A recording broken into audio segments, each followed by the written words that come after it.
Hi, ഞാൻ അൻഫാസ് അഹമ്മദ്. എല്ലാവർക്കും skill റൈനോയുടെ പുതിയൊരു ക്ലാസ്സിലേക്ക് സ്വാഗതം. അപ്പോൾ നമ്മുടെ ഗോൾഡൻ ടോപ്പിക്സിൻ്റെ അടുത്ത ക്ലാസ്സിലേക്ക് നമ്മൾ കിടക്കുകയാണ്. ഇതിന് മുമ്പെടുത്ത ക്ലാസ്സുകൾ നിങ്ങൾ കണ്ടിട്ടുണ്ടാവുമെന്ന് വിശ്വസിക്കുന്നു. കാണാത്തവരാണെങ്കിൽ ഇതിന് മുമ്പെടുത്ത ക്ലാസ്സുകൾ തീർച്ചയായും മിസ്സാക്കരുത്, തീർച്ചയായും കാണുക. ഇന്നത്തെ ക്ലാസ് നിങ്ങൾക്ക് ഇഷ്ടമായെങ്കിൽ നിങ്ങളുടെ അഭിപ്രായങ്ങൾ എന്താണെങ്കിലും കമൻറ്റായി രേഖപ്പെടുത്താൻ മറക്കരുത്. അതുപോലെ തന്നെ ഈ ചാനൽ ഇനിയും നിങ്ങൾ സബ്സ്ക്രൈബ് ചെയ്തിട്ടില്ലെങ്കിൽ എത്രയും പെട്ടെന്ന് തന്നെ സബ്സ്ക്രൈബ് ചെയ്യുക. ഇതുപോലുള്ള ക്ലാസ്സുകൾ ഇനിയും നിങ്ങൾക്ക് ആഗ്രഹം ഉണ്ടെങ്കിൽ, ഇതുപോലുള്ള ക്ലാസ്സുകൾ ഇനിയും കാണാൻ ആഗ്രഹിക്കുന്നുണ്ടെങ്കിൽ ചാനൽ എത്രയും പെട്ടെന്ന് തന്നെ സബ്സ്ക്രൈബ് ചെയ്യുക. അപ്പോൾ അധികം ഒന്നും പറയാൻ നമുക്ക് നേരെ നമ്മുടെ ക്ലാസ്സിലേക്ക് കിടക്കാം. അപ്പോൾ നമുക്ക് നോക്കാം. ഇന്ന് നമുക്ക് ജ്ഞാനപീഠം നേടിയ മലയാളികളെ കുറിച്ചാണ് ഡിസ്കസ് ചെയ്യാനുള്ളത്. വളരെ പ്രധാനപ്പെട്ട ഒരു ടോപ്പിക്കാണ് അല്ലേ, ജ്ഞാനപീഠം നേടിയ മലയാളികൾ. കാരണം എന്താണ്, കുറച്ച് ആളുകൾക്ക് മാത്രമാണ് കിട്ടിയിട്ടുള്ളത്. ആർക്കൊക്കെയാണ് കിട്ടിയിട്ടുള്ളത്? 1965 ജി ശങ്കരക്കുറുപ്പ് ആദ്യം ലഭിച്ചത് അല്ലേ. നമുക്ക് പഠിക്കാം, ഓരോരുത്തരെയും നമുക്ക് പഠിക്കാം. നമുക്ക് നോക്കാം. ജ്ഞാനപീഠം നേടിയ മലയാളികൾ. ജ്ഞാനപീഠം കൊടുത്തു തുടങ്ങിയ വർഷമാണ് ഈ 1965. 1965 ജ്ഞാനപീഠം കൊടുത്തു തുടങ്ങിയത്. 1965 ജ്ഞാനപീഠം കൊടുത്തു തുടങ്ങിയത്. ആദ്യം തന്നെ ഒരു മലയാളിക്ക് ലഭിക്കുകയാണ്. ഈ 1965 തന്നെ ആർക്ക് ലഭിക്കുകയാണ്? ജി ശങ്കരക്കുറുപ്പിന് ലഭിക്കുകയാണ്. പിന്നെ ഇതിന്റെ സമ്മാന തുക അഥവാ ചിലപ്പോൾ ചോദ്യം വരും. അതായത് ജ്ഞാനപീഠത്തിന്റെ സമ്മാന തുക എത്രയാണെന്ന് ചോദിച്ചാൽ 11 ലക്ഷം രൂപയാണ്. എത്രയാണ്?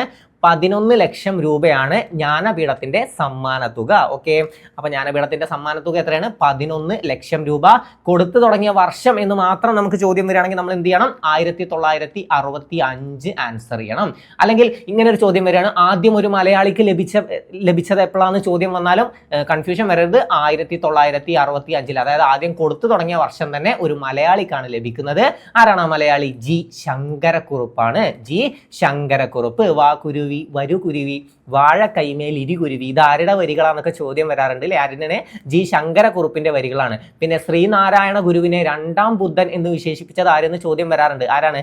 ജി ശങ്കരക്കുറുപ്പാണ് ശ്രീനാരായണ ഗുരുവിനെ രണ്ടാം ബുദ്ധൻ എന്ന് വിശേഷിപ്പിച്ചത്. നമുക്ക് ഡിസ്കസ് ചെയ്യാം. അപ്പൊ ആദ്യം ജ്ഞാനപീഠം ലഭിച്ച മലയാളി ആരെന്ന് ചോദ്യം വന്ന ആരാണ്? ജി ശങ്കരക്കുറുപ്പാണ്. ജി ശങ്കരക്കുറുപ്പിനാണ് ആദ്യമായി ജ്ഞാനപീഠം ലഭിച്ചത്. ആദ്യം ജ്ഞാനപീഠം ലഭിച്ച മലയാളിയാണ് ജി ശങ്കരക്കുറുപ്പ്. ഇനി രണ്ടാമതായി ലഭിച്ചത് ആർക്കാണ്? രണ്ടാമതായി ലഭിച്ചത് എന്ന് ചോദ്യം വന്നാലും, അല്ലെങ്കിൽ ആദ്യമായി ഒരു നോവലിന്, അല്ലെങ്കിൽ ആദ്യമായി നോവലിന് ജ്ഞാനപീഠം ലഭിച്ചത് ആർക്കെന്ന് ചോദ്യം വന്നാലും ആർക്കാണ്? എസ് കെ പൊറ്റക്കാടാണ്. 1980 എസ് കെ പൊറ്റക്കാടിനാണ് രണ്ടാമതായി ജ്ഞാനപീഠം ലഭിച്ചത്. അല്ലെങ്കിൽ നോവലിന് ആദ്യമായി ജ്ഞാനപീഠം ലഭിച്ചതും എസ് കെ പൊറ്റക്കാടിനാണ്. ഈ എസ് കെ പൊറ്റക്കാടിന്റെ ആത്മകഥ ചോദിക്കാറുണ്ട് അല്ലെ. എന്റെ വഴിയമ്പലങ്ങൾ ആരുടെ ആത്മകഥയാണെന്ന് എപ്പോഴും ചോദ്യം വരാറുണ്ട്. എന്റെ വഴിയമ്പലങ്ങൾ ആരുടെ ആത്മകഥയാണ്? S K പൊറ്റക്കാടിന്റെ ആത്മകഥയാണ്. അദ്ദേഹത്തിന്റെ കൃതികളും ചോദ്യം വരാറുണ്ട്. ഒരു ദേശത്തിന്റെ കഥ ആരുടെ കൃതിയാണ്? ഒരു ദേശത്തിന്റെ കഥ എസ് കെ പൊറ്റക്കാടിന്റെ കൃതിയാണ്. എസ് കെ പൊറ്റക്കാടിന്റെ കൃതിയാണ് ഒരു ദേശത്തിന്റെ കഥ. അതുപോലെ തന്നെ ഒരു തെരുവിന്റെ കഥ അല്ലെ. ഒരു ദേശത്തിന്റെ കഥയിലെ ദേശം ഏതെന്നും ചോദ്യം വരാറുണ്ട്. ഏതാണ്? അതിരാണിപ്പാടമാണ്. അതിരാണിപ്പാടം. ഒരു തെരുവിന്റെ കഥയിലെ തെരുവ് ഏതാന്ന് ചോദിച്ചാൽ നമുക്കറിയാം, അത് മിഠായി തെരുവാണ്. കോഴിക്കോട് ജില്ലയിലെ മിഠായി തെരുവാണ് ഒരു തെരുവിന്റെ കഥയിലെ തെരുവ്. അപ്പോൾ കോഴിക്കോടിന്റെ കഥാകാരൻ എന്നറിയപ്പെടുന്നത് ആരെന്ന് ചോദ്യം വന്നാലും ആരാണ്? എസ് കെ പൊറ്റക്കാടാണ് കോഴിക്കോടിന്റെ കഥാകാരൻ. അത് ഓരോന്നും നമുക്ക് ഡിസ്കസ് ചെയ്യാം. നമുക്ക് ഇപ്പൊ ക്ലിയർ ആവേണ്ടത് വർഷങ്ങളാണ്. അതിനുശേഷം ഞാൻ ഓരോന്നും എക്സ്ട്രാ ഉള്ളത് പറഞ്ഞുതരാം കേട്ടോ. അപ്പൊ നമുക്ക് നോക്കാം. ആദ്യം 1965 ആർക്ക് ലഭിച്ചു? G Sankarakurup. 80 S K Pottekkatt. പിന്നെ ലഭിച്ചത് 84 1984 ആർക്കാണ് ലഭിച്ചത്? തകഴിക്കാണ്. തകഴി ശിവശങ്കര പിള്ളക്കാണ് 1984 ലഭിച്ചത്. ഈ മൂന്നെണ്ണം റിപ്പീറ്റ് ചെയ്ത് പോവാ.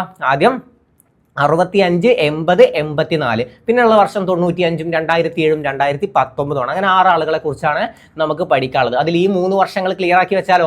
1965 ആർക്കാണ് ലഭിച്ചത്? ജി ശങ്കരക്കുറുപ്പിനാണ്. ജി ശങ്കരക്കുറുപ്പിനാണ് 1965 ജ്ഞാനപീഠം ലഭിച്ചത്. എത്രയാണ് ജ്ഞാനപീഠത്തിന്റെ സമ്മാന തുക?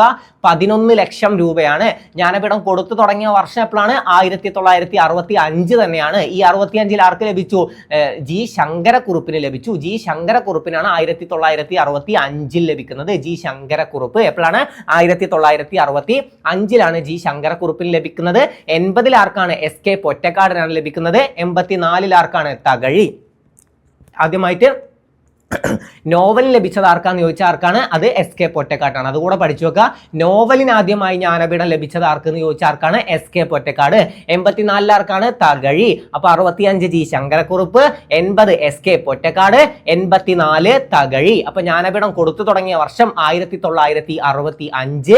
ജ്ഞാനപീഠത്തിന്റെ സമ്മാന തുക വരുന്നത് 11 ലക്ഷം രൂപ. ജ്ഞാനപീഠം ആദ്യമായി നേടിയ മലയാളി ജി ശങ്കരക്കുറുപ്പ്. രണ്ടാമതായി നേടിയത് എസ് കെ പൊറ്റക്കാട്. അല്ലെങ്കിൽ അല്ലെങ്കിൽ ആദ്യമായി നോവലിന് ലഭിച്ച മലയാളി SK പൊറ്റക്കാട്, പിന്നെ ലഭിച്ചത് തകഴി, മൂന്നാമതായി ലഭിച്ചത് തകഴി ശിവശങ്കരപിള്ള. ഇത്രയും കാര്യങ്ങൾ ക്ലിയർ ആണെങ്കിൽ നമുക്ക് അടുത്ത പേജ് നോക്കാം. അടുത്തത് 1995 ആണ്. 1995 ആർക്കാണ് ലഭിച്ചത്? MTക്കാണ്. MT വാസുദേവൻ നായർക്കാണ് 1995 ലഭിച്ചത്. 1995 ആർക്കാണ്? MT വാസുദേവൻ നായർ. ഇതിനു മുമ്പ് നമ്മൾ ഏതൊക്കെ പഠിച്ചു? 1965 ആർക്കാണ്? G ശങ്കരക്കുറുപ്പ്. പിന്നെ 1980 ആർക്കാണ്? SK പൊറ്റക്കാട്. 1984 ആർക്കാണ്? തകഴി. ഈ മൂന്നെണ്ണം നമ്മൾ പഠിച്ചു. ഇനി പഠിക്കാനുള്ളത് 1995 MT. 1995 MT വാസുദേവൻ നായർക്ക് എന്ത് ലഭിക്കുന്നത്? ജ്ഞാനപീഠം ലഭിക്കുന്നത് 1995. പിന്നീട് ലഭിച്ച വർഷമാണ് 2007. 2007 ആർക്കാണ്? ONV കുറുപ്പിനാണ്. ONV കുറുപ്പിനാണ് 2007 ലഭിക്കുന്നത്. ONVക്കാണ് 2007 ലഭിക്കുന്നത്. 2019 അവസാനമായി ജ്ഞാനപീഠം ലഭിച്ച മലയാളി ആരെന്ന് ചോദ്യം വന്നാലും ആരാണ്? അക്കിത്തമാണ്. 2019 ലഭിച്ചത് അക്കിത്തത്തിനാണ്. 2019 അക്കിത്തം. അവസാനം ലഭിച്ചത് 2019 ആദ്യം ലഭിച്ചത് 1965 ആദ്യം ലഭിച്ചത് ആർക്കാന്ന് ചോദിച്ചാൽ G ശങ്കരക്കുറുപ്പിനും അവസാനം ലഭിച്ചത് ആർക്കാന്ന് ചോദിച്ചാൽ അക്കിത്തത്തിനുമാണ്. ഓക്കെ, അക്കിത്തം 2019. അക്കിത്തത്തിന്റെ വരികൾ എപ്പോഴും ചോദ്യം വരാറുള്ള ഒരു സാധനമാണ്. വെളിച്ചം ദുഃഖമാണ് ഉണ്ണി, തമസല്ലോ സുഖപ്രദം. അല്ലെ, ആരുടെ വരികളാണ്? അക്കിത്തത്തിന്റെ വരികളാണ്. വരികൾ നമുക്ക് ഡിസ്കസ് ചെയ്യാം. ആദ്യം നമുക്ക് വർഷം ക്ലിയർ ആക്കണം. അപ്പോൾ വർഷം എന്റെ കൂടെ ഒന്ന് പറഞ്ഞു വരണേ. 1965 ആർക്കാണ് ലഭിച്ചത്? G ശങ്കരക്കുറുപ്പ്. G ശങ്കരക്കുറുപ്പിനാണ് 1965. 1980 ആർക്കാണ്? SK. ഓക്കെ, SK പൊറ്റക്കാടിനാണ് 1980 ലഭിച്ചത്. ഇനി 1984 ആർക്കാണ് ലഭിച്ചത്? തകഴി. ഓക്കെ, 1984 തകഴിക്ക് ലഭിച്ചു. 1995 ആർക്കാണ് ലഭിച്ചത്? MT. ഓക്കെ, MTക്കാണ് 1995. 2007 ആർക്ക് ലഭിച്ചു? ONV. ONV കുറുപ്പിനാണ് 2007 ലഭിച്ചത്. 2019 ആർക്ക് ലഭിച്ചു? അക്കിത്തം. അതുവരെയാണ് നമ്മൾ പഠിച്ചത്. അവസാനമായി ലഭിച്ചത് അക്കിത്തം. ഓക്കെ, അക്കിത്തത്തിനാണ് അവസാനമായി ലഭിച്ചത്. ഇത്രയും കാര്യങ്ങൾ ക്ലിയർ അല്ലേ? അപ്പൊ 1965 ആദ്യമായി ഒരു മലയാളിക്ക് ജ്ഞാനപീഠം ലഭിക്കില്ലെങ്കിൽ അല്ലെങ്കിൽ ആദ്യമായി ജ്ഞാനപീഠം ലഭിച്ചത് ആർക്കെന്ന് ചോദിച്ചാലും ആർക്കാണ്? G ശങ്കരക്കുറുപ്പിനാണ്. രണ്ടാമത് ലഭിച്ചത് അല്ലെങ്കിൽ ഒരു നോവലിന് ആദ്യമായി ജ്ഞാനപീഠം ലഭിച്ചത് ആർക്കെന്നൊക്കെ ചോദിച്ച ആർക്കാണ്? SK പൊറ്റക്കാടിനാണ്. പിന്നീട് 1984 മൂന്നാമതായി ലഭിച്ച മലയാളിയാണ് തകഴി. 84 തകഴി, 95 MT, 2007 ONV, 2019 അവസാനമായി ലഭിച്ചതാണ് അക്കിത്തം. ഓക്കെ, അപ്പൊ 65 G Sankara Kurup, 80 SK Pottekkatt, 84 Thakazhi, 95 MT, 2007 ONV, 2019 Akkitham. ഇത്രയും കാര്യങ്ങൾ ക്ലിയർ അല്ലേ? ആരുടെ വരികളാണ്? വെളിച്ചം ദുഃഖമാണ് ഉണ്ണി, തമസല്ലോ സുഖപ്രദം. ആരുടെ വരികളാണ്? അത് അക്കിത്തത്തിന്റെ വരികളാണ്. വാ കുരുവി വരു കുരുവി വാഴക്കൈമേൽ ഇരികുരുവി. ആരുടെ വരികളാണ്? അത് G ശങ്കരക്കുറുപ്പിന്റെ വരികളാണ്. ഇങ്ങനെ ഒരുപാട് വരികൾ പലപ്പോഴും റിപ്പീറ്റ് ചെയ്ത് വരുന്ന ഒരുപാട് വരികളുണ്ട്. ഈ വരികൾ ആരുടേതാണെന്നൊക്കെ പറഞ്ഞ് ചോദ്യം വരാറുണ്ട്. അപ്പോൾ ഓരോ വരികളും എപ്പോഴും ഓർമ്മയിൽ ഉണ്ടാവണം. ഓക്കെ, മറ്റുള്ള ഭാഷകൾ കേവലം ധാത്രിമാർ, മർത്യനു പെറ്റമ്മ തൻ ഭാഷ താൻ. ആരുടെ വരികളാണ്? അത് വള്ളത്തോളിന്റെ വരികളാണ്. അല്ലെ, വള്ളത്തോളിന്റെ വരികളാണ്. മറ്റുള്ള ഭാഷകൾ കേവലം ധാത്രിമാർ, മർത്യനു പെറ്റമ്മ തൻ ഭാഷ താൻ. ആരുടെ വരികളാണ്? വള്ളത്തോളിന്റെ വരികളാണ്.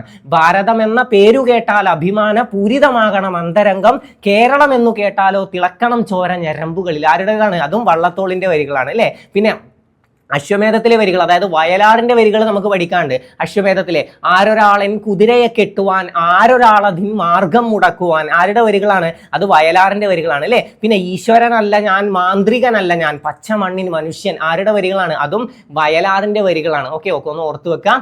അപ്പോൾ ഇത് അതായത് ജ്ഞാനപീഠം ക്ലിയർ അല്ലേ? 1965 G ശങ്കരക്കുറുപ്പിനാണ്. 1965 അതായത് ആദ്യമായിട്ട് ജ്ഞാനപീഠം ലഭിച്ചത് ആർക്കാണ്? G ശങ്കരക്കുറുപ്പ്. 80 ആർക്കാണ്? SK പൊറ്റക്കാട്. 84 ആർക്കാണ്? 84 തകഴി. പിന്നെ 95 ആർക്കാണ്? MT. 2007 ONV, 2019 അക്കിത്തം. ഇതിൽ 65 ആദ്യം ലഭിച്ച കൃതി ഒന്ന് പഠിച്ചു വെക്കണം. ഓടക്കുഴലാണ്. ഓക്കെ, ഓടക്കുഴൽ എന്ന കൃതിക്കാണ് ആർക്ക് ലഭിച്ചത്? G ശങ്കരക്കുറുപ്പിൽ ലഭിച്ചത് ഓടക്കുഴൽ. അപ്പൊ അതും ഒന്ന് അറിഞ്ഞു വെക്കുക. പിന്നീട് ഇങ്ങോട്ട് അങ്ങോട്ട് തകഴി തൊട്ടിട്ട് അങ്ങോട്ട് എന്താണ്? സമഗ്ര സംഭാവനക്കാണ്. അല്ലെ, അപ്പൊ അത് ഒന്ന് കണക്ട് ചെയ്ത് വെക്കുക. ആദ്യം നമ്മൾ ഈ ഓടക്കുഴൽ ഒന്ന് പഠിച്ചു വെക്കണം. ഓക്കെ, ഓടക്കുഴൽ നമുക്ക് കിട്ടണം. ഓടക്കുഴൽ. അപ്പൊ അത് ക്ലിയർ അല്ലേ? അപ്പോൾ ജ്ഞാനപീഠം ലഭിച്ച മലയാളികളുടെ വർഷം ക്ലിയറായി. ഇനി വർഷങ്ങൾ മാത്രം ഞാൻ ഓരോരുത്തരെ ചോദിക്കുമ്പോൾ അവരുടെ വർഷങ്ങളൊന്ന് ആൻസർ ചെയ്യണേ. ONVക്ക് ലഭിച്ച വർഷം എപ്പോഴാണ്? ONV കുറിപ്പിന് ജ്ഞാനപീഠം ലഭിച്ച വർഷം എന്ന് ചോദ്യം വരികയാണെങ്കിൽ നമ്മൾ ഏത് ആൻസർ ചെയ്യണം? 2007ലാണ്. 2007ലാണ് ONV. അക്കിത്തത്തിന് ലഭിച്ച വർഷം മാത്രം ചോദിക്കുകയാണെങ്കിൽ ഏത് ആൻസർ ചെയ്യണം? 2019 ആൻസർ ചെയ്യണം. ഇനി ആദ്യം ലഭിച്ചത്, അതായത് ജി ശങ്കരക്കുറുപ്പിന് ലഭിച്ച വർഷം ചോദിക്കുകയാണെങ്കിൽ 1965.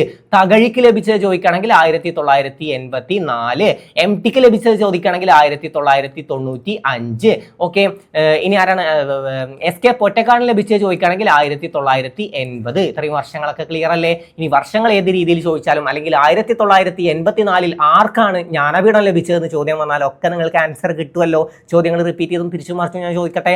അതായത് 1984 ജ്ഞാനപീഠം ലഭിച്ചത് ആർക്കാണ്? 1984 ജ്ഞാനപീഠം ലഭിച്ചത് തകഴിക്കാണ്. 1984 തകഴിക്കാണ്. 1995 ആർക്കാണ് ലഭിച്ചത്?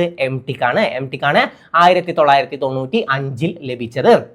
2007 ലഭിച്ചത് ആർക്കാണ്? 2007 ONVക്കാണ്. 2019 ആർക്കാണ്? അക്കിത്തം. 1965 ആർക്കാണ്? ജി ശങ്കരക്കുറുപ്പ് ഓടക്കുഴൽ എന്ന കൃതിക്കാണ് ലഭിച്ചത്. 1980 SK പൊറ്റക്കാട്. അതുവരെ കാര്യങ്ങളൊക്കെ ക്ലിയർ ആണ്. ഇനി നമ്മൾ ഡിസ്കസ് ചെയ്ത ഒരു കാര്യം ഉണ്ടായിരുന്നു, അതായത് കോഴിക്കോടിന്റെ കഥാകാരൻ എന്നറിയപ്പെടുന്നത് ആരെന്ന്? SK പൊറ്റക്കാടാണ്. SK പൊറ്റക്കാടാണ് കോഴിക്കോടിന്റെ കഥാകാരൻ എന്നറിയപ്പെടുന്നത്. ഇദ്ദേഹത്തിന്റെ കൃതികൾ ഏതൊക്കെയാണ്? ഒരു ദേശത്തിന്റെ കഥ, ഒരു തെരുവിന്റെ കഥ, അതുപോലെ തന്നെ പാതിരാ സൂര്യന്റെ നാട്ടിൽ. ഇതൊക്കെ ആരുടെ കൃതികളാണ്? ഇതൊക്കെ SK പൊറ്റക്കാടിന്റെ പ്രധാന കൃതികളാണ്. ഈ SK പൊറ്റക്കാടിന്റെ ജീവചരിത്രം ചോദിക്കും. ഓക്കെ, ആത്മകഥ, ആത്മകഥ ചോദിക്കും. SK പൊറ്റക്കാടിന്റെ ആത്മകഥ. ഓക്കെ, ആത്മകഥ പഠിച്ചു. ഓക്കെ, SK പൊറ്റക്കാടിന്റെ ആത്മകഥ ഏതാണ്? എൻ്റെ വഴിയമ്പലങ്ങൾ.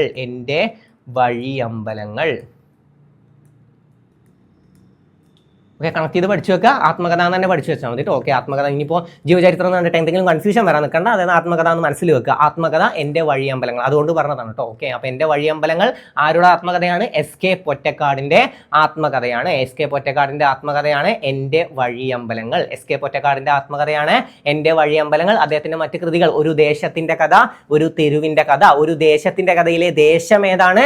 അതിരാണിപ്പാടം. ഒരു ദേശത്തിന്റെ കഥയിലെ ദേശമാണ് അതിരാണിപ്പാടം. തെരുവിന്റെ കഥയിലെ തെരുവാണ് ഏത്? മിഠായി തെരുവ്. അപ്പോൾ നിങ്ങൾക്ക് എന്ത് കണക്ട് ചെയ്യാൻ പറ്റും? കോഴിക്കോടിന്റെ കഥാകാരൻ ആരെന്ന് കണക്ട് ചെയ്യാൻ പറ്റും. അപ്പോൾ കോഴിക്കോടിന്റെ കഥാകാരൻ ചോദ്യം വന്ന ആരാണ്? അത് SK പൊറ്റക്കാടാണ്.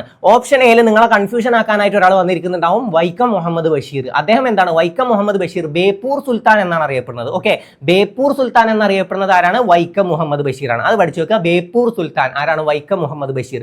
കോഴിക്കോടിന്റെ കഥാകാരൻ ആരാണ്? SK പൊറ്റക്കാട്. കോഴിക്കോടിന്റെ കഥാകാരൻ SK പൊറ്റക്കാടാണ്. കുട്ടനാടിന്റെ കഥാകാരൻ 1984 അദ്ദേഹത്തിന് ജ്ഞാനപീഠം ലഭിച്ചത്. ആരാണെന്ന് 1984 ലഭിച്ചത് ആർക്കാണ്? കുട്ടനാടിന്റെ കഥാകാരൻ എന്നറിയപ്പെടുന്ന അപ്പൊ ആരാണ്? തകഴി. ഓക്കെ, തകഴിക്കാണ് 1984 ലഭിച്ചത്.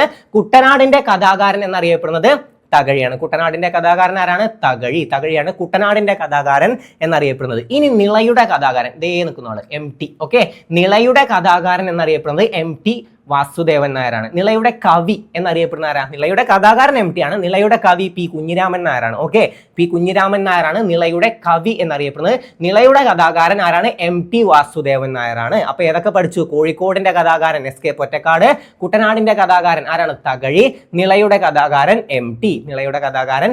ഇത്രയും കാര്യങ്ങൾ ക്ലിയർ അല്ലേ? ഓക്കെ, ഇനി മയ്യഴിയുടെ കഥാകാരനും ഇതുപോലെ ചോദ്യം വരാറുണ്ട്. മയ്യഴിയുടെ കഥാകാരൻ ആരാണ്? M മുകുന്ദനാണ് കേട്ടോ. M മുകുന്ദനാണ് മയ്യഴിയുടെ കഥാകാരൻ. ഓക്കെ, അപ്പൊ അതും ജസ്റ്റ് ഒന്ന് പഠിച്ചു വെക്കുക. അപ്പൊ ഏതൊക്കെ പഠിച്ചു? കോഴിക്കോടിന്റെ കഥാകാരൻ SK പൊറ്റക്കാട്, നിളയുടെ കഥാകാരൻ MT, കുട്ടനാടിന്റെ കഥാകാരൻ ആരാണ്? തകഴി. ഓക്കെ, തകഴിയാണ് കുട്ടനാടിന്റെ കഥാകാരൻ എന്നറിയപ്പെടുന്നത്. പിന്നെ അക്കിത്തം വരികൾ പഠിച്ചു വെക്കണം. വെളിച്ചം ദുഃഖമാണ് ഉണ്ണി, തമസ്സല്ലോ സുഖപ്രദം. അതെന്തായാലും അറിഞ്ഞിരിക്കണം. അക്കിത്തത്തിന്റെ വരികളാണ്. വെളിച്ചം ദുഃഖമാണ് ഉണ്ണി, തമസ്സല്ലോ സുഖപ്രദം. വെളിച്ചം ദുഃഖമാണ് ഉണ്ണി, തമസ്സല്ലോ സുഖപ്രദം. ആരുടെ വരികളാണ്? അക്കിത്തത്തിന്റെ വരികളാണ്. ഇതിൽ നിന്ന് ഇനി നിങ്ങൾക്ക് എങ്ങനെയൊക്കെ ചോദ്യം വരാൻ ചാൻസ് ഉണ്ട്? താഴെ തന്നിരിക്കുന്നതിൽ ജ്ഞാനപീഠം ലഭിച്ച മലയാളി മലയാളികളിൽ പെടാത്തത് ആരെന്ന് ചോദ്യം വരും. അപ്പോൾ പെട്ടവരാരൊക്കെയാണ്? ആദ്യം നമ്മൾ ആരെ പഠിച്ചു? ജി ശങ്കരക്കുറുപ്പ്, പിന്നീട് എസ് കെ പൊറ്റക്കാട്, പിന്നീട് ആരെ പഠിച്ചു? തകഴി, പിന്നീട് MT, പിന്നീട് ONV, പിന്നീട് 2019 അക്കിത്തം. വർഷങ്ങൾ 1965 G Sankarakurup, 1980 S K Pottekkatt, 84 Thakazhi, 95 MT, 2007 ONV, 2019 Akkitham. Okay, ഈ ജി ശങ്കരക്കുറുപ്പിന്റെ വരികൾ ഓർത്തു വെക്കണം. വാ കുരുവി വരു കുരുവി വാഴക്കൈമേൽ ഇരുകുരുവി ആരുടെ വരികളാണ്? ജി ശങ്കരക്കുറുപ്പിന്റെ വരികളാണ്. ഓക്കെ, വാ കുരുവി വരു കുരുവി വാഴക്കൈമേൽ ഇരുകുരുവി. ഓക്കെ, അതാരുടെ വരികളാണ്? ജി ശങ്കരക്കുറുപ്പിന്റെ. പിന്നെ ഇഷ്ടം പറയുന്ന ബന്ധുക്കളാരുമേ കഷ്ടകാലത്തിൽ ഇല്ലെന്ന് നിർണയം ആരുടെ വരികളാണ്? ഇഷ്ടം പറയുന്ന ബന്ധുക്കളാരുമേ കഷ്ടകാലത്തിൽ ഇല്ലെന്ന് നിർണയം എഴുത്തച്ഛന്റെ വരികളാണ് കേട്ടോ. ഇഷ്ടം പറയുന്ന ബന്ധുക്കളാരുമേ കഷ്ടകാലത്തിൽ ഇല്ലെന്ന് നിർണയം. എന്ത് നല്ല വരികളല്ലേ. ഓക്കെ, അപ്പോൾ ഇഷ്ടം പറയുന്ന ബന്ധുക്കളാരുമേ കഷ്ടകാലത്തിൽ ഇല്ലെന്ന് നിർണയം എഴുത്തച്ഛന്റെ വരികളാണ്. പിന്നെ ഈശ്വരനല്ല ഞാൻ, മാന്ത്രികനല്ല ഞാൻ, പച്ചമണ്ണിൻ മനുഷ്യൻ ആരുടെ വരികളാണ്? അതും വയലാറിന്റെ വരികളാണ്. പിന്നെ അശ്വമേധത്തിൽ നിന്നെടുത്ത വരിയുണ്ട്. ആരൊരാളൻ കുതിരയെ കെട്ടുവാൻ ആരൊരാളതിൻ മാർഗം മുടക്കുവാൻ. മുമ്പ് SCRT-ലൊക്കെ ഉണ്ടായിരുന്ന ഒരു സാധനമാണ്. ആരൊരാളൻ കുതിരയെ കെട്ടുവാൻ ആരൊരാളതിൻ മാർഗം മുടക്കുവാൻ ആരുടെ വരികളാണ്? അത് വയലാറിന്റെ വരികളാണ്. ഓക്കെ, ഇനി അറിഞ്ഞതിൽ പാതി പറയാതെ പോയി പറഞ്ഞതിൽ പാതി പതിരായി പോയി ആരുടെ വരികളാണ്? ബാലചന്ദ്രൻ ചുള്ളിക്കാടിൻ്റെയാണ്. അറിഞ്ഞതിൽ പാതി പറയാതെ പോയി പറഞ്ഞതിൽ പാതി പതിരായി പോയി ആരുടെ വരികളാണ്? ബാലചന്ദ്രൻ ചുള്ളിക്കാട്. ബാലചന്ദ്രൻ ചുള്ളിക്കാടിൻ്റെ വരികളാണ്. അറിഞ്ഞതിൽ പാതി പറയാതെ പോയി പറഞ്ഞതിൽ പാതി പതിരായി പോയി. ഓക്കെ, അതാരുടെ വരികളാണ്? ബാലചന്ദ്രൻ ചുള്ളിക്കാട്. ഇഷ്ടം പറയുന്ന ബന്ധുക്കളാരുമേ കഷ്ടകാലത്തിൽ ഇല്ലെന്ന് നിർണയം എഴുത്തച്ഛൻ്റെ വരികളാണ്. ഓരോന്നും അങ്ങനെ ഓർത്തു വെക്കുക. ഒരുപാട് വരികളുണ്ട്. അതായത് ഭാരതം എന്ന പേരു കേട്ടാൽ അഭിമാന പൂരിതമാകണം അന്തരംഗം അതാരുടെ വരികളാണെന്ന് ചോദിച്ചാൽ വള്ളത്തോളിൻ്റെ വരികളാണ് കേട്ടോ. അങ്ങനത്തെയൊക്കെ ഓർത്തു വെക്കുക. അപ്പോൾ എല്ലാം കിട്ടുന്നുണ്ടാവും. ഓക്കെ, പിന്നെ നമ്മളെ വരിക വരിക സഹചര്യം എപ്പോഴും ചോദിക്കുന്നതാണ് അല്ലേ? മാർച്ച് ഗാനമായ വരിക വരിക സഹചരെ സഹന സമര സമയമായി അത് ചോദ്യം വരാറുണ്ട്. വരിക വരിക സഹചരെ ആരുടേതാണ്? അത് അംശി നാരായണ പിള്ള. അത് മറ്റേ ലൂസിഫർ സിനിമയിലൊക്കെ ഉണ്ട്. വരിക വരിക സഹചരെ സഹന സമര സമയമായി കരളുറച്ച് കൈകൾ കോർത്ത് കാൽനടയ്ക്ക് പോകണം. അപ്പോൾ കണക്ട് ചെയ്യാം കേട്ടോ. നമുക്ക് ജസ്റ്റ് ഒന്ന് കണക്ട് ചെയ്ത് വെക്കുക. വരിക വരിക സഹചരെ അംശി നാരായണ പിള്ള. ഇപ്പോൾ നിങ്ങൾക്ക് എങ്ങനെ കണക്ട് ചെയ്യാൻ പറ്റുന്ന അറിയാം. എൻ്റെ ഈ പാട്ട് കേട്ടപ്പോൾ നിങ്ങൾക്ക് മനസ്സിലാവും ഒരു അംശം കൊള്ളില്ല. നിങ്ങൾക്ക് കേട്ടപ്പോൾ മനസ്സിലായിട്ടുണ്ടാവും. അപ്പോൾ അത് വെച്ച് കണക്ട് ചെയ്യാലോ. എന്താ ഈ ചങ്ങായി പാടുന്നു, ഒരു അംശം കേൾക്കാൻ കൊള്ളില്ല എന്ന് അങ്ങനെ കണക്ട് ചെയ്ത് വെച്ചാൽ മതി. അപ്പോൾ അംശി നാരായണ പിള്ളയാണ് ഏത് വരിക വരിക സാഹചര്യ ഗാനം മാർച്ച് ഗാനം രചിച്ചത്. പിന്നെ നമ്മുടെ എപ്പോഴും ചോദ്യം വരുന്നതാണ് സാരേ ജഹാം സെ അച്ഛ രചിച്ചത് ആരാണ്? അല്ലാമ മുഹമ്മദ് ഇക്ബാൽ. അതുപോലെ തന്നെ നമ്മുടെ ദേശീയ ഗീതമായിട്ടുള്ള വന്ദേ മാതരം രചിച്ചതാരാണ്? ബങ്കിം ചന്ദ്ര ചാറ്റർജി. ദേശീയ ഗാനം രചിച്ചതാരാണ്? രവീന്ദ്രനാഥ ടാഗോർ. അങ്ങനെ ഓരോന്നും ഓർത്തു വെക്കുക. അപ്പോൾ വരികളൊക്കെ പലപ്പോഴും PSC ചോദിക്കാറുണ്ട്. ഇതിൽ തന്നെ ഇമ്പോർട്ടൻ്റ് ആയിട്ടുള്ള കുറച്ചൊക്കെ നമ്മൾ ഡിസ്കസ് ചെയ്തു. ഇനിയും കുറേയൊക്കെ സെലക്ട് ചെയ്ത് നമുക്ക് ഇതുപോലെ ടോപ്പിക്കുകളിൽ കൊണ്ടുവരാം. അപ്പോൾ ഇന്നത്തെ ക്ലാസ് നിങ്ങൾക്ക് ഉപകരിച്ചു എന്ന് വിശ്വസിക്കുന്നു. ക്ലാസ് നിങ്ങൾക്ക് ഉപകാരപ്പെട്ടെങ്കിൽ നിങ്ങൾക്ക് ഇഷ്ടമായെങ്കിൽ നിങ്ങളുടെ അഭിപ്രായങ്ങൾ അറിയിക്കാൻ മറക്കരുത്. അപ്പോൾ ഇന്ന് പഠിച്ച ഇത്രയും കാര്യങ്ങൾ, അതായത് ജ്ഞാനപീഠം നമ്മൾ പഠിച്ച് ഫിക്സ് ആക്കിയിട്ടുണ്ട്. അതുമായി ബന്ധപ്പെടുത്തിയ കാര്യങ്ങൾ നിളയുടെ കഥാകാരൻ, കോഴിക്കോടിൻ്റെ കഥാകാരൻ, കുട്ടനാടിൻ്റെ കഥാകാരൻ ഒക്കെ നമ്മൾ പഠിച്ചിട്ടുണ്ട്. ഇതൊക്കെ പഠിച്ചു വെക്കുക. ഓക്കെ, മയ്യഴിയുടെ കഥാകാരൻ M മുകുന്ദനാണ് മയ്യഴിയുടെ കഥാകാരൻ. പിന്നെ നിളയുടെ കഥാകാരൻ MT ആണെങ്കിലും നിളയുടെ കവി എന്ന് ചോദ്യം വന്ന കൺഫ്യൂഷൻ വരരുത്. നിളയുടെ കവി എന്ന് ചോദ്യം വന്നിട്ട് ആദ്യത്തെ ഓപ്ഷനിൽ തന്നെ MT ഉണ്ടാവും. നിളയുടെ കവി P കുഞ്ഞിരാമൻ നായരാണ്. അപ്പോൾ ഓർത്ത് തന്നെ പഠിച്ചു വെക്കുക. അപ്പോൾ ക്ലാസ് നിങ്ങൾക്ക് ഉപകരിച്ചു എന്ന് വിശ്വസിക്കുന്നു. നിങ്ങൾക്ക് ഉപകാരപ്പെട്ടെങ്കിൽ, നിങ്ങൾക്ക് ഇത് ഇഷ്ടമായെങ്കിൽ നിങ്ങളുടെ അഭിപ്രായങ്ങൾ എന്താണെങ്കിലും അറിയിക്കാൻ മറക്കരുത്. നിങ്ങളുടെ അഭിപ്രായങ്ങൾ തീർച്ചയായിട്ടും കമൻറ്റായി രേഖപ്പെടുത്തുക. ഈ ചാനൽ ഇനിയും സബ്സ്ക്രൈബ് ചെയ്തിട്ടില്ലെങ്കിൽ സബ്സ്ക്രൈബ് ചെയ്യാൻ ഇഷ്ടപ്പെടുന്നുണ്ടെങ്കിൽ, ഇനിയും ഇതുപോലത്തെ ക്ലാസ്സുകൾ കാണണമെന്ന് ആഗ്രഹിക്കുന്നുണ്ടെങ്കിൽ ചാനൽ തീർച്ചയായും സബ്സ്ക്രൈബ് ചെയ്യുക. അപ്പോൾ ഇതുപോലുള്ള മറ്റൊരു ക്ലാസ്സുമായി നമുക്ക് വീണ്ടും കാണാം. Thank you.